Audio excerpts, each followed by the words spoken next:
마태복음 17장 1절부터 8절까지 말씀 다 같이 읽겠습니다. 시작.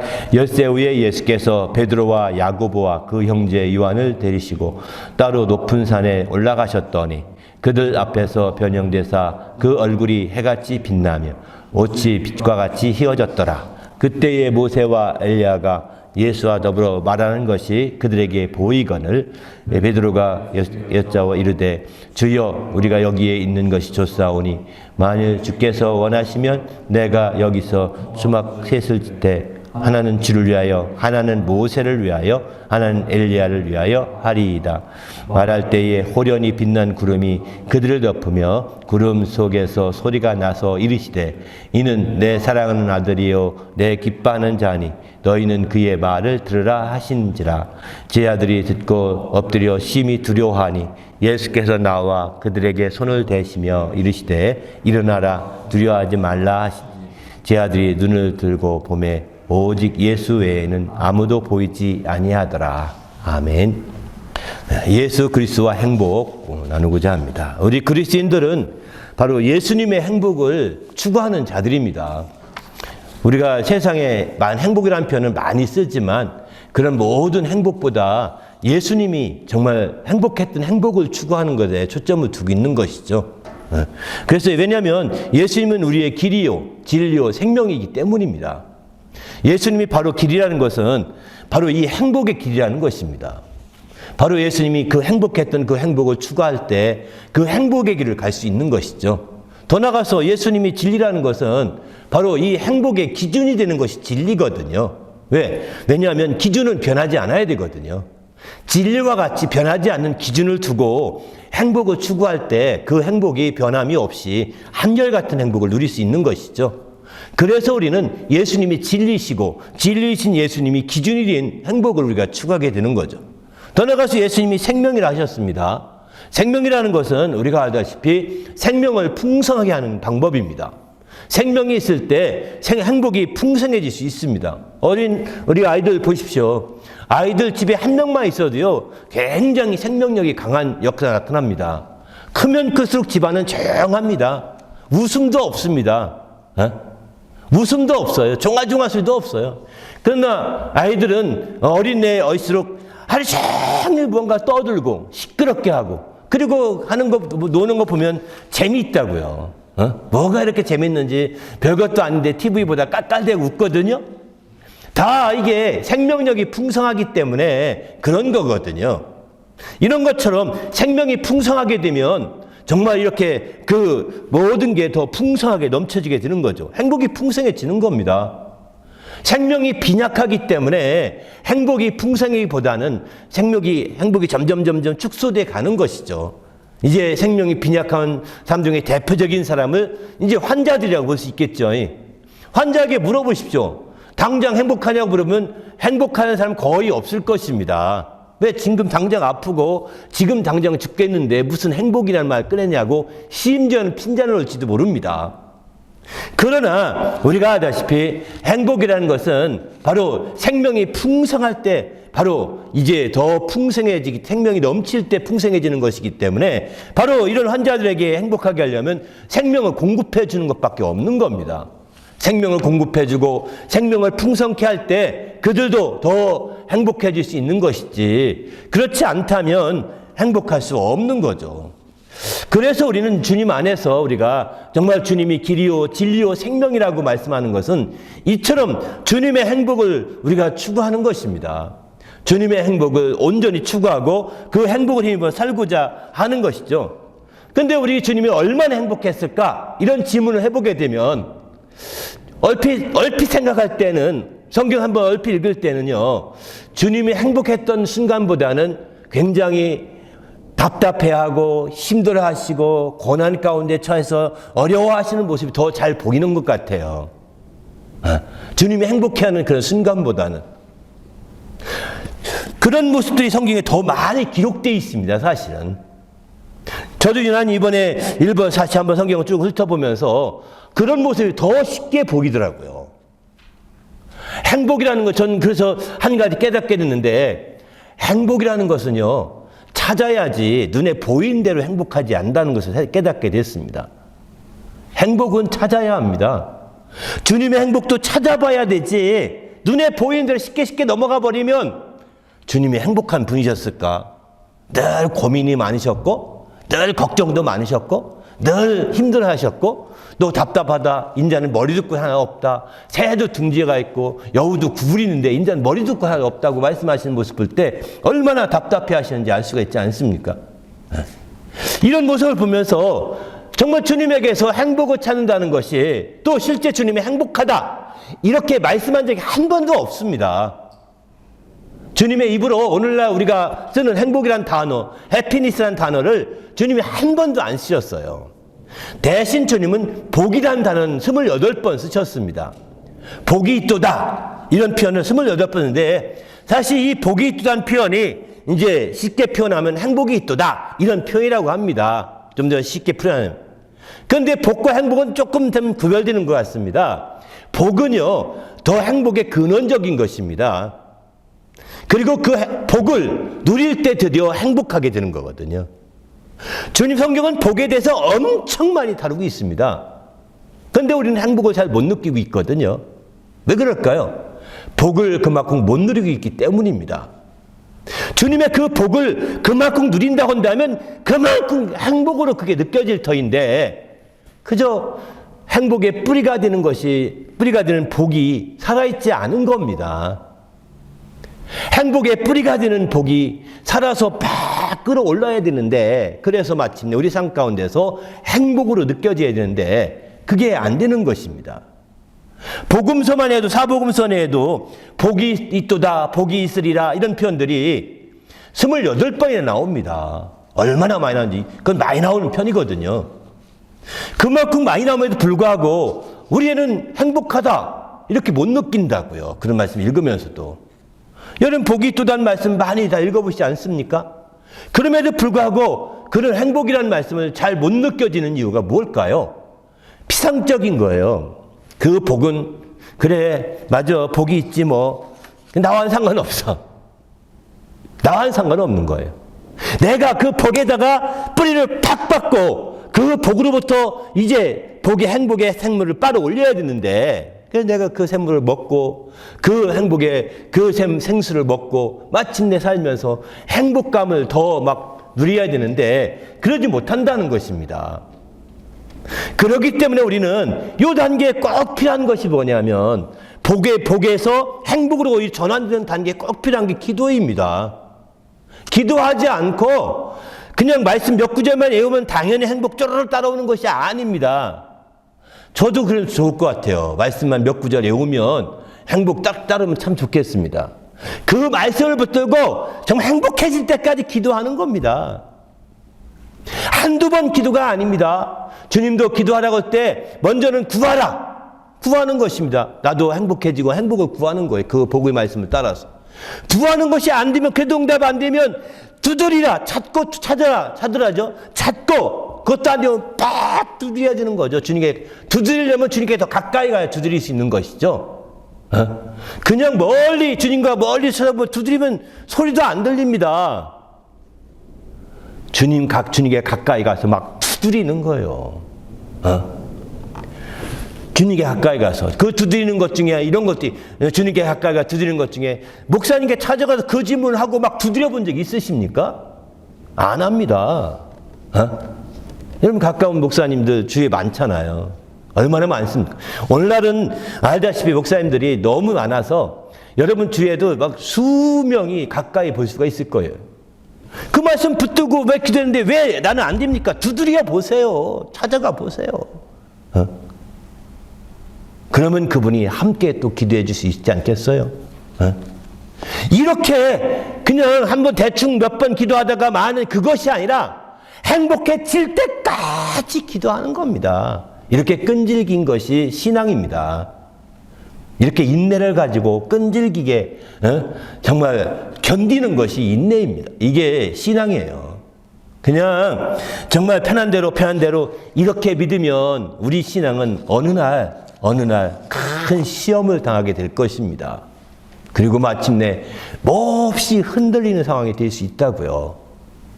그래서 그런 시험 당하는 환경이 오기 전에 먼저 구하고 찾고 두드리는 과정에 진작에 연습이 돼야 되는 거예요. 하루아침에 모든 것 되지 않습니다.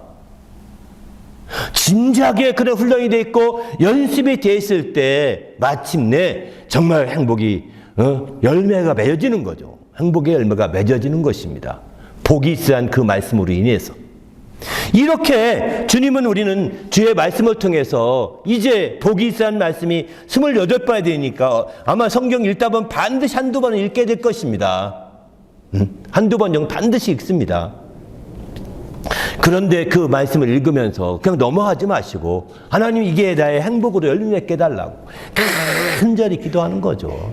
우리 모두가 주님 안에서 이렇게 행복해지시길 바랍니다. 이처럼 행복은 찾아야 되는 겁니다. 그냥 쉽게 보이는 대로 대충 넘어가면서 행복해질 수 없습니다. 아마 행복한 사람에게 여쭤보시길 바랍니다. 당신은 어떻게 행복했습니까? 행복이 저절로 왔습니까? 아무도 저절로 왔다는 사람은 없을 것입니다. 행복은 저절로 오지 않습니다. 옛날에 그런 표현 많이 했죠.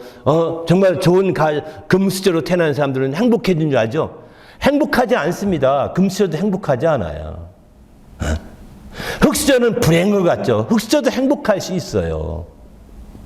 그러니까 우리는 행복이라는 건 찾는 사람이 행복한 것이지 그냥 자연스럽게 환경 가운데 주어지는 것이 결단코 아니라는 것입니다. 좋은 환경, 좋은 여건만 되면 행복해진다? 이건 아닙니다. 성경 말씀 읽으면서 저는 많이 느꼈어요. 아, 행복은 세세하게 찾아봐야 되는구나. 예수님의 행복을 느껴보려도 성경을 세세하게 찾아봐야 되는구나. 이런 생각이 들더라고요. 이 성경을 읽으면서 그냥 대충 보니까 맨 주님께서 막 봉변당하는 일, 또 막 싸우는 일, 또 막 이렇게 어려움 당하는 일, 또 답답해하는 일, 이런 일이 수두룩하게 보이거든요. 그런 일이 더 많이 보입니다. 대략 보면. 우리 삶에도 마찬가지입니다. 여러분의 삶에도 행복을 찾으시길 바랍니다. 할렐루야. 여러분의 삶을 이렇게 훌쩍 들어보면, 대충 둘러보면 불행이 더 많다고 느낄 것입니다. 나는 참 불행한 것 같다. 나는 참 어려운 거, 나는 참 힘들다. 내가 왜 이렇게 힘들게 살아야 되는지 모르겠다. 막 이렇게 생각하는 사람이 많을 거예요. 뭐 여러 가지 환경과 상황이 달라도 똑같은 생각을 많이 할 것입니다. 그는 대충 보기 때문인 겁니다. 그런 상황 가운데서 행복을 찾아야 되는 겁니다. 복음서에서도 행복을 찾듯이 자기의 인생 가운데도 행복을 찾아야 되는 겁니다. 찾아내야 되는 거죠. 그럴 때 마침내 더욱더 행복한 성도가 되시고 행복할 수 있는 거죠. 주 안에서 행복하자 올 한 해의 표어입니다. 그러니까 주 안에만 있으면 행복해지는 줄 생각한다면 이것도 큰 오산입니다. 주 안에 있다는 것이 무엇인지부터 알 필요가 있을 것 같고요. 다음에 차근차근 말씀드리겠지만 그러나 거기서도 행복을 찾아야 됩니다. 내가 교회만 나오면 행복해지겠지? 교회 나오면 되게 주 안에 있다는 것을 우리가 이해하지 않습니까? 그러니까 교회만 나오면 교회 생활만 착실히 하면 모든 게 다 되겠지? 다 안 될 수 있습니다. 얼마든지 안 될 수 있습니다. 행복을 찾아야 합니다. 행복은 저절로 나오기만 하면 저절로 주어지는 것이 결단코 아닙니다. 성경을 읽기만 하면 저절로 행복해지는 것도 아닙니다. 행복은 성경 읽으면서 찾아야 되고 교회 나오면서 행복을 찾아야 되고 우리 삶을 둘러보면서 행복을 찾아야 되고 모든 세상을 둘러보면서도 행복을 찾아야 합니다. 할렐루야. 행복을 찾고 행복을 얻기 위해서 두드리고 행복을 얻기 위해서 또 구하고 이런 진지한 기도와 간구가 뒷받침될 때 마침내 놀라운 행복이 나타나게 되는 거죠. 제가 성경을 읽으면서 주님이 참 행복할 때가 언제일까 생각하면서 크게 바로 이 침례받고 올라올 때 주의 모습이 참 행복했었겠다 이런 생각이 들었습니다. 그가 처음 이제 침례받고 올라오면서 공생애가 시작되잖아요. 그가 아버지의 뜻을 따라서 이 땅에 와서 이제 그 일을 이루어야 되는데 드디어 아마 주님 우리가 어떤 일은 처음 시작할 때 얼마나 초조해집니까? 얼마나 답답하고 얼마나 힘듭니까? 더구나 이제 그 일을 위해서 침례인 앞에 섰을 때에 요한이 말합니다. 내가 당신한테 침례받아야지 당신이 나한테 침례받을 상황이 아닙니다. 왜냐하면 이 침례는 죄인이 되게 하는 침례이기 때문에 당신은 죄인이 아닙니다. 내가 난 죄인이기 때문에 난 침례받아야 됩니다. 라고 이렇게 고백하는 거거든요. 그런데 이제 예수께서 말합니다. 아니, 당연히 침례받으면 당연히 쉽게 침례받을 줄 알았는데 이 사람이 또 거절하네. 네? 그러니 참 답답하죠. 그러니까 말하죠. 이제 허락하십시오. 허락하라. 아마 내가 볼 때 허락하라, 이 우리말로는 이렇게 권위 있게 번역해 허락하라 했지만 아마 예수님이 그래, 이제는 허락하십시오. 이렇게 말했을 것 같아요. 무시하지 않고 이렇게 낮춰보면서 말하지 않았을 거라 생각이 듭니다. 이제는 허락하십시오. 모든 의를 이루는 것이 합당합니다. 이렇게 말했을 거라고 봅니다. 그래서 마침내 그렇게 말하고 드디어 있어 침례받게 되니까 하늘에서 음성이 들리기를 이는 내 사랑하는 아들이요 내 기뻐하는 자다라고 요한복음 마태복음 3장 15절 이하에 쭉 16절에 이렇게 말씀하고 있죠. 이런 말씀 보면서 그때 예수님이 얼마나 행복했을까. 그 주님이 이 땅에 오셔서 이 땅에 아버지의 뜻을 실현하고 아버지의 의를 이루려고 하는 그 엄청난 일을 이루고 첫 출발한 그날이었는데 그날에 순조롭게 일이 진행되지 아니하고 또 침례 요한까지도 내가 침례 못 베풉니다. 당신의 침례를 베풀어 주십시오라고 이렇게 하면서 한 발 뺄 때 좀 답답하지 않겠습니까? 그런 때 마침내 이제 하나님께서 침례를 받고 올라올 때 성령이 비둘기같이 임하시면서 그 말씀하시는 거예요. 바로 이는 내 사랑하는 아들이요 내 기뻐하는 자라. 바로 하나님 여긴 내 사랑하는 아들이요라고 한 거 본다면 바로 하나님 아버지께서 예수 그리스도를 낳으신 아버지께서 바로 이렇게 말씀하고 있다는 걸 보는 것이죠. 예수 그리스도의 아버지, 바로 하나님 아버지께서 분명하게 증언하고 있는 겁니다. 이 소리를 들었을 때 내가 이렇게 하는 것이 정말 잘한 것이구나. 정말 하나님의 마음을 기쁘게 한 것이었구나. 하나님을 기쁘게 한 것이었고 아버지를 참으로 기쁘게 한 것이었구나라고 하면서 마음속에 얼마나 행복했을까라는 생각이 들었어요. 사실은 처음 제가 행복이라는 부분을 처음 느껴본 부분이었습니다. 그렇습니다. 이렇게 행복한 거죠.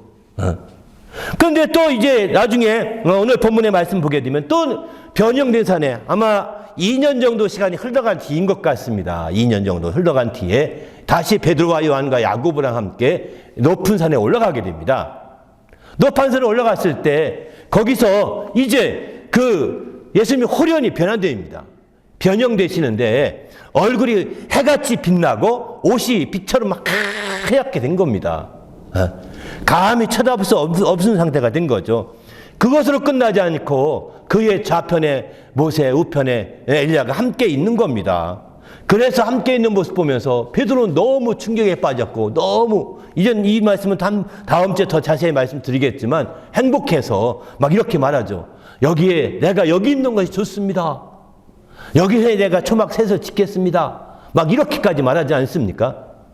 그때에 이제 하늘에서 그렇게 말했더니 하늘에서 정말 빛난 구름이 그들을 덮습니다. 그러면 그 빛나는 게 덮으니까 두려워가지고 엎드렸을 때 마침내 하늘의 음성이 들리게 되죠. 바로 이는 내 사랑하는 아들이요 내 기뻐하는 자다. 다시 한번 들리게 됩니다. 거기에다가 한 마디 더 덧붙입니다. 너희는 베드로와 요한과 야고보에게 말하는 겁니다. 너희는 저의 말을 들으라. 그의 말을 들으라. 이렇게 말하죠. 너희는 그의 말, 예수의 말을 들으라고 이렇게 말하고 있습니다. 그때에 정말 이것은 예수님께 더 말할 수 없는 행복이었을 것이라고 생각합니다. 바로 어떤 행복이었느냐?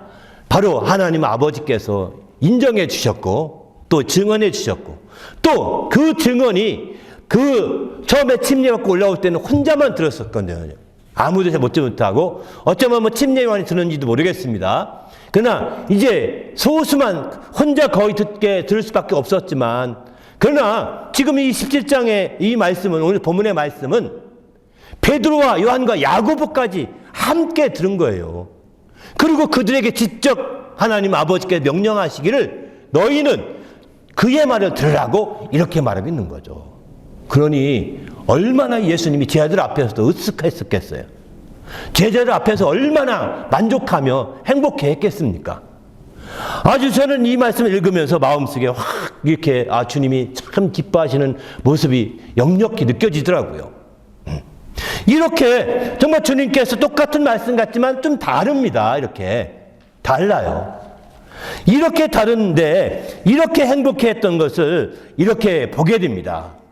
우리도 이런 점에서 볼 때 정말 주님이 행복이라는 것이 하나님께서 아버지께서 함께 하시고 이렇게 증거해 주심으로 큰 행복을 하는 것이죠. 그런데 주님께서 누렸던 그 행복은 아버지와 늘 함께하는 행복이었습니다. 아버지와 떨어진 행복이 아니었습니다. 바로 모든 가운데서 아버지께서 함께 역사해 주셨고, 아버지께서 함께 인도해 주셨고, 아버지께서 증거해 주셨고, 증언해 주신 그런 모든 것이었거든요. 하루는 주님께서 이것도 참 행복했겠다 생각들었던 말씀이 있습니다. 요한복음 16장 32절에 보게 되면 너희들이 다 제곳으로 흩어지고 나를 혼자 둘 때가 올 거다. 그런데 벌써 왔다. 이렇게 말씀합니다. 주님의 십자가에 이제 운명이 가까운 때가 된 것입니다. 벌써 왔다. 그러나 내가 혼자 있는 것이 아니라 아버지께서 나와 함께 계시느니라. 이렇게 말합니다. 내가 혼자, 너희가 다 버리고 가니까 나 혼자 남는 것 같지? 나 혼자가 아니다. 아버지께서 나와 함께 계신다. 이렇게 말씀하십니다. 그 다음에 33절 보면 내가 이것을 너에게 이르는 것은 너희로 내 안에서 평안을 누리게 하려 함이라. 세상에서 너희가 환난을 당하나 담대하라. 내가 세상을 이겼노라. 바로 아버지께서 함께 해주시는 그 행복으로 인해서 내가 환난을 능히 이기고 세상을 이기는 자가 되었다는 거죠. 바로 하나님이 함께 해주시고 하나님 아버지께서 함께 해주신 그 행복, 그 행복이 참으로 승리의 원동력이라는 것을 여기서는 또 깨우쳐주고 있는 겁니다. 다 버려주고 다 떠나가도 무슨 이게 행복이 있겠습니까? 외롭지 않겠습니까? 답답하지 않겠습니까? 아니 마지막 정말 이렇게까지 양육했음에도 불구하고 그들이 다 떠나갑니다. 제각기 흩어집니다. 나를 혼자 둘 때가 올 텐데 벌써 왔다. 이렇게 말합니다. 그러나 아버지께서 나와 함께 계시다라고 이렇게 고백할 때 주님의 마음속 그 깊은 속에 있는 행복을 생각해 보시길 바랍니다. 하나님 아버지로부터 함께 계시는 하나님 아버지로부터 행복. 여기서 하나님 아버지와 함께 함께 계신다고 했는데 어떻게 함께 하시느냐? 바로 요한복음 10장 38절 보게 되면은 이렇게 말합니다. 내가 행하거든 나를 믿지 아니할지라도 그 내가 행한 그 일을 믿으라. 그러면 너희가 아버지께서 내 안에 계시고 내가 아버지 안에 있음을 깨달아 알리라. 이렇게 말합니다. 바로 이제 주님이 함께 계시는데 그냥 막연하게 뒷짐지고 함께 계신 정도가 아니라는 것입니다. 우리 안에, 너희 안에, 내 안에, 아버지께서 내 안에 계시고 이렇게 행하신다는 거예요. 그 밑에 보게 되면 14장 10절에 보게 되면은 아버지께 내가 이르는 말은 스스로 하는 것이 아니라 아버지께서 내 안에 계셔서 그의 일을 하시는 것이라. 이렇게 하반절에 말하고 있습니다. 내가 일할 때 정말 그 일하는 내 스스로 하는 것이면 그 믿지 못할 것이다. 그러나 내 스스로 하는 것이 아니라 아버지께서 내 안에 계셔서 하시는 일이기 때문에 내가 하는 그 행하는 일은 믿으라는 것입니다. 내가 행하는 것 자체를 못 믿을지라도 그 일만은 믿으라는 겁니다. 왜냐하면 내가 스스로 한 것이 아니라 내 안에 아버지가 계셔서 아버지가 내 안에서 행하시고 있는 그 일이기 때문이죠. 그렇습니다. 아버지가 그저 막연하게 뒤에 뒷짐지고 계시고 어떻게 하나 이렇게 감독하고 계신 것이 아니라 그런 분이 아니라 실제 그 안에서 일을 하고 계시다는 거예요. 그 안에서 그를 위해서 하고 일하고 있다는 것입니다. 이렇게 하고 있기 때문에 바로 예수께서는 내가 행한 그 일을 인하여 믿으라고 심지어 이렇게까지 말씀하고 있는 거죠. 그렇습니다. 예수께서 행복해 하셨던 행복의 그 뿌리는 바로 아버지께 있었던 거죠. 바로 아버지가, 예수 그리스도의 아버지가 바로 그의 행복의 뿌리가 됐던 것입니다. 예수 그리스도의 아버지가 그 행복의 원천이 되었던 것입니다. 그래서 그 아버지로 인하여서 그는 행복했고, 아버지가 함께 계셔서 홀로 있을 때도 행복했고, 아버지가 내 안에서 일해서 행복했고, 또 아버지가 내가 일할 때 아버지가 증언해 함께 계시면서 증언해 주셔서 행복했고, 또 너희는 저의 말을 들으라고 이렇게 말하면서 주님의 말씀을 들으면서 또 행복했고, 이런 행복을 우리가 느껴볼 수 있는 거 아니겠습니까? 이런 것처럼 우리가 주님 안에서 아버지의, 정말 예수님이 아버지에 대해 그 행복의 뿌리를 두고 있다는 겁니다. 아버지에 대해 행복의 근원을 두고 있다는 것입니다. 아버지가 떨어져 있다면, 아버지가 나와 상관없이 멀리 떨어져 있다면 주님은 이와 같은 행복이 어찌했을지 우린 달리 볼 수도 있을 것입니다. 그러나 그는 아버지가 함께 계시고, 또 더 나아가서 그 안에 계셔서 역사하심으로 말미암아 이런 놀라운 행복을 느끼는 것을 보게 되는 거죠. 우리 모두도 이런 정말 하나님 아버지께 행복의 뿌리를, 행복의 그 근원을 바로 설정할 수 있기를 예수님의 이름으로 축원합니다. 할렐루야. 그런데 그러면 우리 아버지, 육신의 아버지는 어떨까요? 물론 가정에서 육신의 아버지가 어느 정도 행복의 뿌리는 되는 건 사실입니다.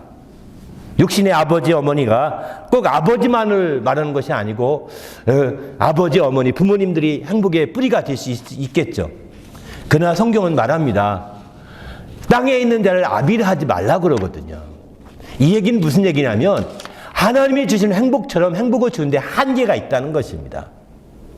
오직 아비는 한 분이시니 하늘에 계신 자라, 이렇게 말씀하지 않습니까? 하늘에 계신 우리 아버지만이 참된 행복을 주시는 그런 분이라는 거예요. 그래서 땅에 있는 아버지가 나의 행복의 근원이다, 땅에 있는 아버지가 나의 행복의 진짜 뿌리다, 이렇게 해서 추구하게 되면 이거 가족끼리 똘똘 뭉치는 건 좋을 수 있겠지만 행복의 한계가 있습니다. 행복의 한계가 있는 거예요. 행복의 한계가. 여호와 증인들은 마치 그렇게 하는 것 같습니다. 여호와 증인들은 바로 가정이 지상 천국이라고 이렇게 말하거든요. 가정이 지상 천국이라고. 그러니 그런 식으로 표현하고 가정을 지상 천국화하려고 하는 것이 여호와 증인들이 꾸는 꿈이에요, 사실은. 그러나 그건 한계가 있는 겁니다. 가정이 지상 천국의 맛은 볼 수 있지만 천국이 될 수는 없습니다. 가정이 천국의 맛은 볼 수 있습니다. 그러나 가정이 천국은 될 수 없습니다. 말을 잘 이해할 필요가 있거든요. 이거 굉장히 다른 말이에요. 맛은요, 잠깐 보는 거잖아요. 그러나 천국은 아닙니다. 천국은 영원히 계속 보는 거거든요. 가정이 천국 된다면 천국의 영원한 천국의 맛을 계속 봐나가는데 그렇지 않잖아요. 가정에서 아무리 천국 같은 가정도요, 싸우고 갈등이 일어나고 충돌도 일어나고 그럽니다. 피할 수가 없습니다. 세상에 있는 한. 여호와 증인은 가정을 천국으로 하지만 또 다른 사이비 집단 이단들은요, 여호와 증인도 이단이지만 또 다른 이단들은 세상에 어떤 신앙촌 같은 걸 만들어서 거기를 천국화하려는 거잖아요. 천국이 될 수 없습니다. 어떤 사람들이 재산을 팔아서 거기에 들어간다 할지라도 거기서 천국의 맛은 조금 볼지 모르겠습니다. 그러나 천국은 아닙니다. 그들은 말하기를 여기가 천국이다, 여기가 천국이 될 것이다, 여기가 천국으로 되어가고 있다, 이렇게 현혹할지는 모르겠지만 천국은 절코 될 수 없고 되지도 않고 천국도 아닙니다. 그러나 거기서도 천국의 맛은 볼 수 있겠죠. 왜? 천국의 그 일부분, 작은 부분 맛은 얼마든지 볼 수 있지 않겠습니까? 우리는 그러기 때문에 우리가 어리석게 그런 말에 현혹되지 않는 거죠.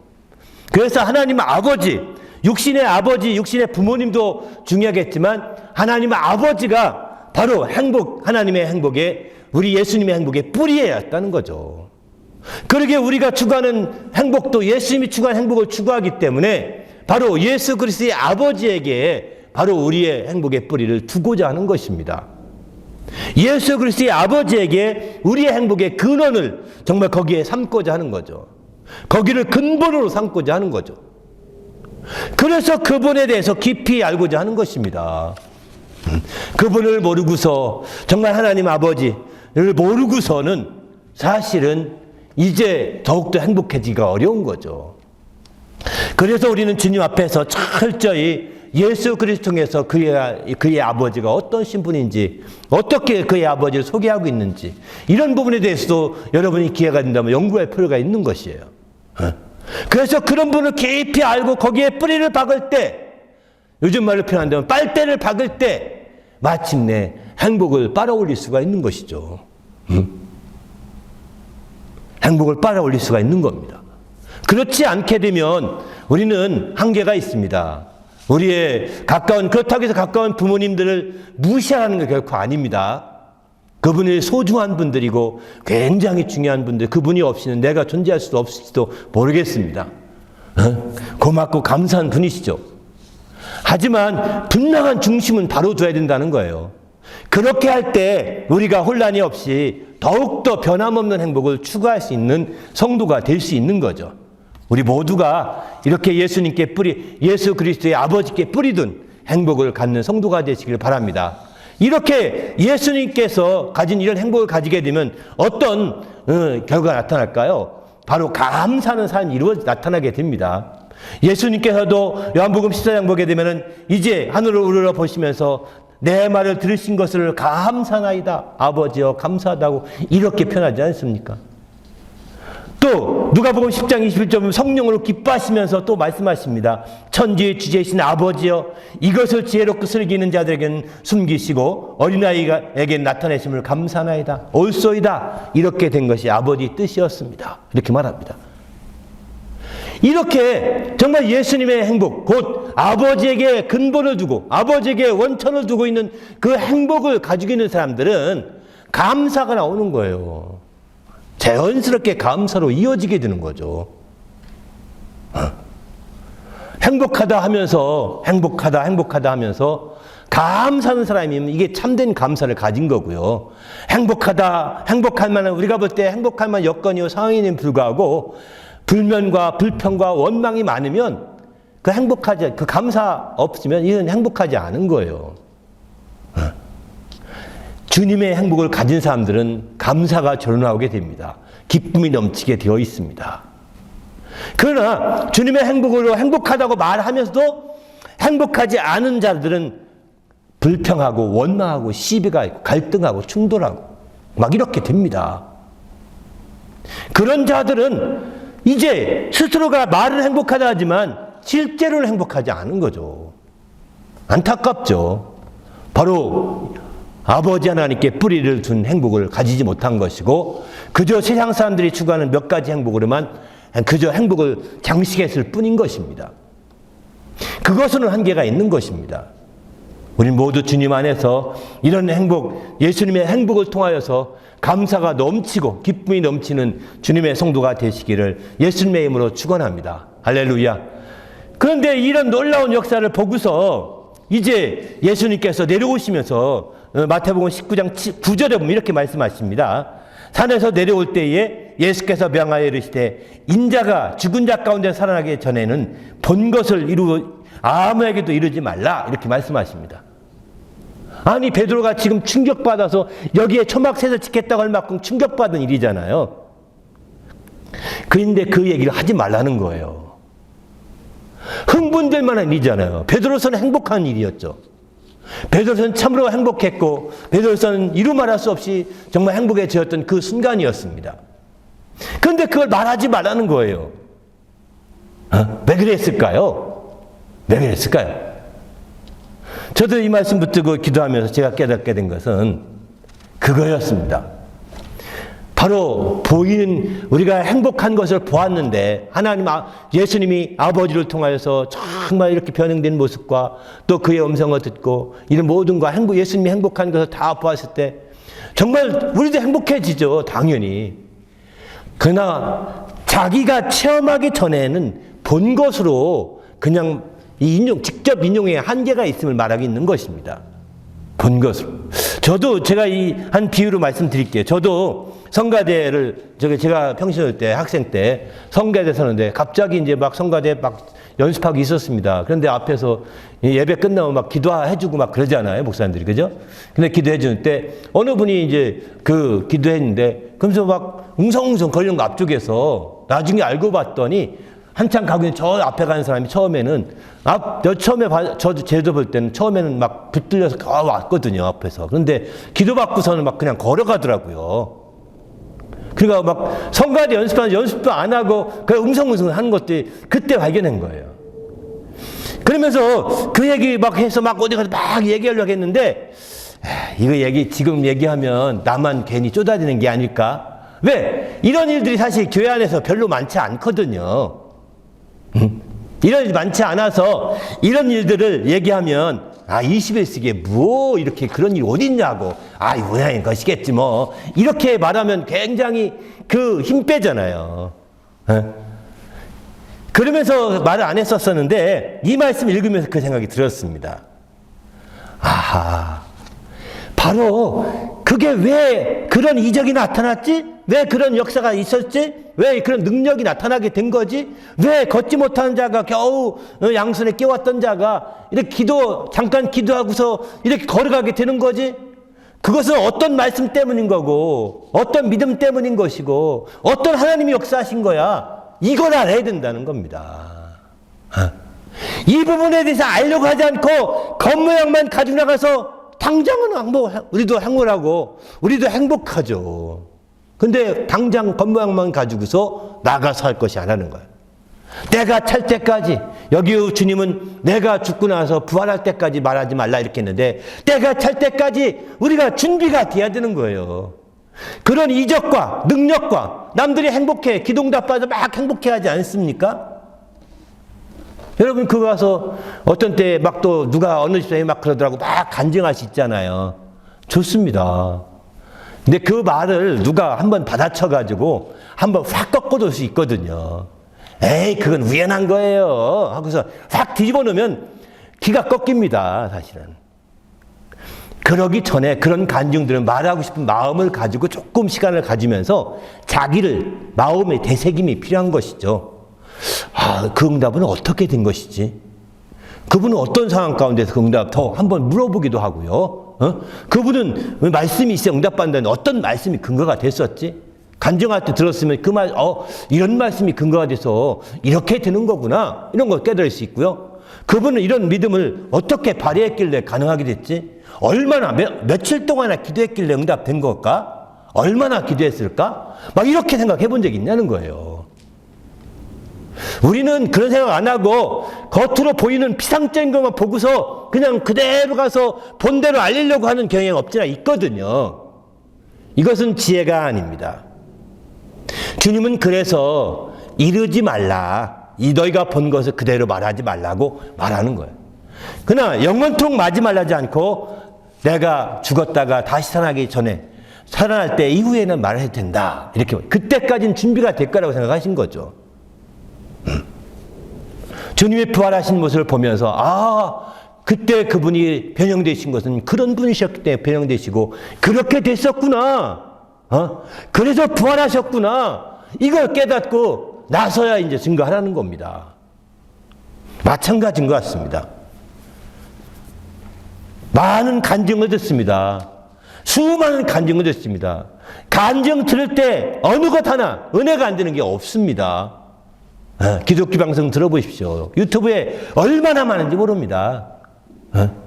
북한에서 탈북자들, 저도 북한 성에 관심 있어서 막 얘기 들어보는데 진짜 하나님이 그들 가운데 역사하시는 게 너무 많이 본다고요. 그러나 좀 더 되새겨야 합니다.